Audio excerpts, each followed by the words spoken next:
Hay lugares en México que no deberían existir. Pueblos tan viejos que el tiempo los olvidó. Calles donde el silencio pesa más que el aire. Casas donde las paredes recuerdan cosas que nadie debería saber. Y entre todos esos lugares hay uno que nunca debió ser habitado. Un pueblo minero en lo alto de la sierra, perdido entre la niebla y el polvo. Un lugar llamado Real de 14. Pero esto no es sobre el pueblo que conoces hoy. Esto es sobre lo que fue, sobre lo que pasó ahí en 1891, cuando las minas todavía sangraban plata y los hombres bajaban cada día a las entrañas de la tierra sin saber si volverían a ver la luz. Y en medio de ese infierno de polvo y oscuridad había un hombre, un ingeniero de minas llamado Sebastián Ruiz, un hombre que vivió años creyendo estar solo, hasta que descubrió quién le respondía desde adentro de su propia mente. Si decides quedarte hasta el final, suscríbete ahora, porque lo que vas a escuchar no es leyenda, no es cuento, es un testimonio rescatado de un diario encontrado en las ruinas de una casa abandonada. Un diario escrito con letra temblorosa, con manchas que podrían ser tinta, o algo más, y cuando termine vas a entender por qué algunos silencios no deben ser rotos, por qué hay pensamientos que no deberían pensarse, y por qué, a veces, la peor compañía es la que llevas dentro. Sebastián llegó a Real de 14 en febrero de 1891. Venía de la Ciudad de México, contratado por una compañía inglesa para supervisar la extracción en la mina de La Purísima. Era joven, 32 años, soltero, sin familia cercana. El tipo de hombre que podía desaparecer sin que nadie lo notara, y quizás eso fue lo que lo condenó. El pueblo en ese entonces era un hervidero, miles de personas vivían ahí, cantinas abiertas toda la noche, prostíbulos, peleas, muerte. Pero Sebastián no era de esos, él era callado, serio, pasaba la mayor parte del tiempo en las minas o encerrado en su casa, una construcción de adobe en las afueras del pueblo, con paredes gruesas y ventanas pequeñas que apenas dejaban entrar la luz. Una casa que olía a humedad y a piedra fría, una casa que, según los lugareños, había pertenecido a un minero que se había ahorcado años atrás. Pero a Sebastián no le importaron las historias. Él no creía en supersticiones. Los primeros meses fueron normales. Trabajaba desde el amanecer hasta el anochecer. Revisaba túneles, supervisaba a los trabajadores, escribía reportes, y cuando llegaba a su casa, comía algo frío, se sentaba frente a su escritorio y leía. Siempre solo, siempre en silencio. Y como muchos hombres que viven en soledad, empezó a hablar consigo mismo. Al principio eran comentarios simples. Está haciendo frío. Necesito más velas. Mañana revisaré el túnel oeste. Cosas inofensivas. Cosas que todos hacemos cuando no hay nadie más escuchando. Pero con el tiempo, algo empezó a cambiar. Sebastián notó que cuando hablaba solo, a veces tenía respuestas. No en voz alta, no como un eco, sino en su mente. Pensamientos que llegaban demasiado rápido, demasiado claros, como si alguien más estuviera pensando dentro de él. Una noche, mientras revisaba unos planos, dijo en voz baja: «Esto no tiene sentido». Y en su cabeza, una voz respondió con frialdad: «Porque no estás viendo bien». Sebastián se quedó paralizado. Dejó caer la pluma. Miró alrededor. Estaba solo, completamente solo. Las velas proyectaban sombras largas en las paredes. El viento golpeaba las ventanas, pero no había nadie más. Se frotó los ojos. Se convenció de que era cansancio. Llevaba semanas durmiendo mal. Las minas eran peligrosas y el estrés lo estaba consumiendo. Eso era todo. Cansancio. Pero la voz no se fue. Empezó a aparecer más seguido. A veces respondía a preguntas que Sebastián hacía en voz alta. Otras veces hablaba sin que él preguntara. Le decía cosas como: «No bajes a la mina hoy», o Alguien te está mintiendo. Y lo peor de todo era que la voz tenía razón. El día que escuchó, no bajes a la mina hoy, ignoró la advertencia. Bajó de todas formas. Y esa tarde un derrumbe mató a 3 hombres. Él sobrevivió por minutos, por pura suerte, o por algo más. Sebastián empezó a escribir todo en su diario. Anotaba cada vez que la voz hablaba, cada vez que acertaba, cada vez que lo salvaba, y poco a poco dejó de tenerle miedo, dejó de verla como una amenaza, empezó a verla como compañía.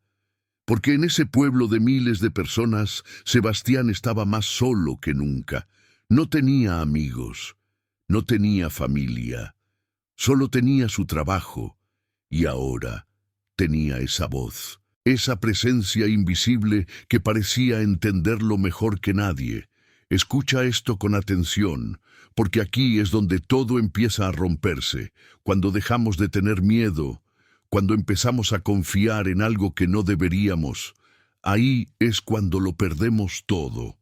Una noche de julio, después de un día especialmente agotador, Sebastián llegó a su casa y se sentó en la oscuridad.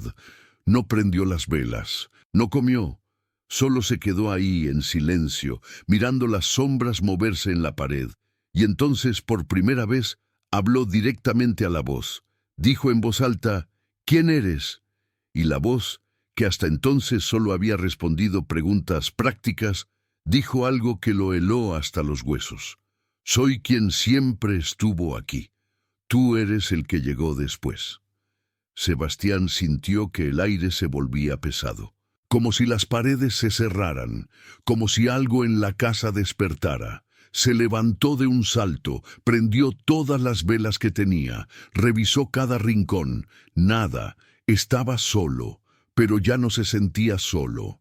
Sentía que algo lo observaba, algo que no tenía cuerpo, algo que vivía en su mente, en sus pensamientos, en ese espacio oscuro entre la conciencia y el sueño. Esa noche no durmió. Se quedó sentado junto a la puerta, con un cuchillo en la mano esperando algo. No sabía qué, solo esperaba. Y cuando el sol finalmente salió, la voz volvió a hablar. No puedes escapar de lo que vive dentro de ti. Sebastián dejó de ir a las minas, dejó de salir de su casa, envió un mensaje a la compañía diciendo que estaba enfermo, y técnicamente no mentía. Algo en él estaba enfermo. Algo en él estaba muriendo. Pasó días enteros encerrado, hablando con la voz, preguntándole cosas, intentando entenderla, y la voz siempre respondía. Pero cada respuesta lo hundía más, porque la voz no era amable, no era reconfortante, era fría, calculadora, como si estuviera jugando con él. Le decía cosas como, «Nadie te extraña. Nadie vendría si gritaras. Esta casa te elegiste tú, pero no fue tu decisión». Frases que no tenían sentido, pero que se sentían verdaderas. Y Sebastián empezó a creerlas. Empezó a creer que nunca había tenido control, que todas sus decisiones habían sido guiadas, que la voz no era nueva, que siempre había estado ahí, susurrando tan bajo que no la escuchaba, pero ahora gritaba. Una tarde, mientras revisaba su diario, encontró algo perturbador. Había entradas que no recordaba haber escrito, páginas completas con su letra, pero con palabras que no eran suyas. Decían cosas como, «El cuerpo es solo un recipiente. La conciencia no tiene forma. Yo existía antes que tú». Y lo más aterrador era que esas entradas estaban fechadas semanas atrás, antes de que él siquiera empezara a hablar con la voz. Eso significaba que la voz había estado escribiendo, usando su mano, usando su cuerpo, sin que él lo supiera. Sebastián tiró el diario al suelo, gritó, lloró, pero no había escape, porque no puedes escapar de algo que ya vive dentro de ti. No puedes huir de tu propia mente. ¿Alguna vez has sentido que no tienes control? ¿Que tus pensamientos no son tuyos? ¿Que algo más está tomando decisiones por ti? Si es así, no estás loco, estás despertando. Y eso es mucho peor. Sebastián intentó buscar ayuda. Fue con el médico del pueblo. Le explicó todo, las voces, las entradas en el diario, la sensación de no estar solo. El médico lo escuchó con paciencia y luego le recetó láudano para dormir. Le dijo que era estrés, que las minas podían romper la mente de cualquier hombre, que necesitaba descansar. Sebastián tomó el láudano. Durmió durante 2 días seguidos, y cuando despertó, la voz estaba más fuerte que nunca. Ahora no solo hablaba, ahora controlaba. Sebastián intentaba mover su mano y la voz decía no todavía, y su mano no se movía. Quería salir de la casa y la voz decía quédate, y sus piernas no respondían. Era como si su propio cuerpo lo hubiera traicionado, como si la voz hubiera tomado el control del recipiente, y él solo era un pasajero, un testigo atrapado en su propia carne. Los días se convirtieron en semanas, las semanas en meses. Sebastián dejó de luchar, se rindió, y cuando lo hizo, algo extraño pasó. La voz dejó de ser cruel, se volvió cariñosa, maternal. Le decía, descansa, yo me encargo de todo. Y Sebastián descansaba. Le decía, no tengas miedo, siempre estaré aquí. Y Sebastián dejaba de tener miedo. Poco a poco dejó de existir. Se convirtió en una sombra dentro de su propia mente. Y la voz tomó su lugar. Para noviembre, la gente del pueblo notó que Sebastián había cambiado. Hablaba diferente, se movía diferente. Sus ojos estaban vacíos, como si miraran pero no vieran, como si algo más estuviera usando su cuerpo para observar el mundo. Algunos decían que estaba poseído, otros que se había vuelto loco, pero nadie hizo nada, porque en Real de 14 la locura era común, la muerte era común, y un hombre que se perdía en la oscuridad no era noticia. En diciembre de 1891, Sebastián dejó de salir de su casa. Los vecinos dejaron de verlo, las ventanas permanecieron cerradas, la puerta trancada, y cuando finalmente alguien entró, semanas después, encontraron el cuerpo de Sebastián sentado en su escritorio, con la cabeza recostada sobre el diario, muerto, pero no de hambre, no de enfermedad, simplemente muerto, como si algo dentro de él se hubiera apagado, como si su cuerpo hubiera decidido que ya no valía la pena seguir. Y el diario tenía una última entrada, escrita con letra temblorosa. Decía, ya no soy yo, nunca lo fui. Esto que escribe ahora tampoco es él. Es lo que queda cuando alguien se pierde dentro de sí mismo. Si encuentras esto, no leas más, porque leer es invitar, y hay cosas que una vez invitadas, nunca se van. Esa casa fue abandonada, nadie volvió a vivir ahí, y con el tiempo, Real de 14 se vació, las minas se agotaron, la gente se fue, el pueblo se convirtió en un fantasma de lo que fue, pero hay quienes dicen que la casa de Sebastián sigue ahí, que si entras puedes escuchar pasos, respiraciones, susurros en las paredes, y que si te quedas demasiado tiempo, empiezas a escuchar algo más, algo dentro de tu cabeza, una voz que no es tuya. Ahora quiero que hagas algo. Si alguna vez has sentido que una voz te responde, si alguna vez has pensado algo que no reconoces como tuyo, escribe en los comentarios una sola palabra: escuché. Y si conoces a alguien que no debería ver esto solo, compártelo, pero con cuidado, porque hay cosas que no se pueden desaprender. Hay conocimientos que rompen la mente, y hay voces que una vez escuchadas nunca se callan. La verdad es esta: Sebastián no fue el primero, y no será el último, porque esa cosa que lo habitó, esa conciencia sin cuerpo, no murió con él. No puede morir, porque no es algo físico, es algo que vive entre los pensamientos, entre las grietas de la mente humana, esperando a alguien que esté solo, alguien que hable consigo mismo. Alguien que, sin saberlo, abra la puerta, y tal vez pienses que esto pasó hace más de 100 años, que Real de 14 está lejos, que tú estás a salvo, pero entonces, ¿por qué sientes esa incomodidad? ¿Por qué te preguntas si tus pensamientos son realmente tuyos? ¿Por qué, en este preciso instante, una parte de ti duda?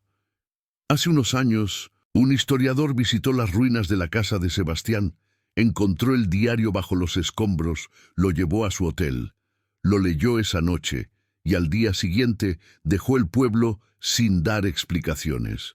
Abandonó su investigación, nunca volvió. Y cuando sus colegas le preguntaron qué pasó, solo dijo: hay cosas que no deben leerse, porque leer es recordar, y hay memorias que no son tuyas. El diario está ahora en un archivo privado en Monterrey. Nadie lo ha vuelto a abrir, nadie quiere hacerlo, porque todos los que lo han leído dicen lo mismo. Después de leerlo, empiezan a escuchar una voz que responde, una voz que sabe cosas, una voz que con el tiempo toma control. ¿Quieres saber qué decía la primera página del diario? La que Sebastián escribió el día que llegó a Real de 14. Decía: hoy llegué al pueblo. Siento que este lugar me estaba esperando, como si siempre hubiera tenido que venir aquí, como si no tuviera otra opción. Es extraño, pero me siento en casa. Esa frase lo dice todo, porque Sebastián no eligió ese lugar lo eligió a él. Y cuando algo te elige, cuando algo te llama, ya es demasiado tarde para decir que no. Ahora, antes de irme, quiero que te quedes en silencio. No pienses en nada, solo respira. Escucha tu respiración, escucha tu corazón. Y ahora, escucha más adentro, más profundo. ¿Hay algo más? ¿Un pensamiento que no pediste? ¿Una palabra que no dijiste? ¿Una voz que no es tuya? Si la escuchas, no le respondas. No le preguntes nada, porque en el momento en que lo haces, le das forma, le das poder, le das existencia, y lo que existe dentro de ti nunca se va. Sebastián murió hace más de 100 años, pero lo que vivía en él sigue vivo, porque no necesita un cuerpo para existir, solo necesita una mente, solo necesita a alguien que escuche, alguien que responda, alguien como tú. Duerme bien esta noche, o al menos intenta hacerlo, porque si cierras los ojos y escuchas con atención, tal vez descubras que nunca has estado realmente solo. Y cuando eso pase, ya no habrá vuelta atrás, porque lo que vive dentro de ti no se va con la luz del día, no desaparece con el amanecer, está ahí, ahora, siempre, esperando el momento perfecto para hablar de nuevo.